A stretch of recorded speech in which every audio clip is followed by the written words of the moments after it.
لا لبی الا لبت، لا بوس الا بوست. یک حدیث دیگری دارد خدا با بوست. گرمی لبهای تو دائم به دردم میخورد، در کنار سردی شبهای دریا بوست. گرمی دستان تو یه باده چشمان تو، گرچه کار هر دوشان مستی است اما بوست. این ولذالین ترین شعر من مغضوب توست. اهدنا لبهای تو تا صبح فردا بوست. روسری را باز کن، اعجاز کن. گمراه کرد قاریان سوره والعاشقان را بوست.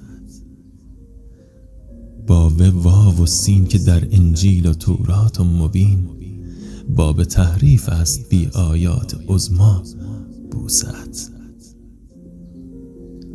تفسیر بحرالبوسی لبهای تو زاهد و گبر و مسلمان است و حاشا بوست. انقدر با سرخی لبهایت بیتابم نکن، می کند من را ذلیل و خوار و رسوا بوست. الفرار از مرگ هیهات از لبت باید گریخت، تا نبرده جان من را هم به یغما بوست.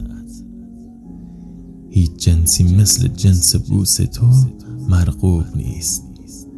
لا لبی الا لبت، لا بوس الا بوست.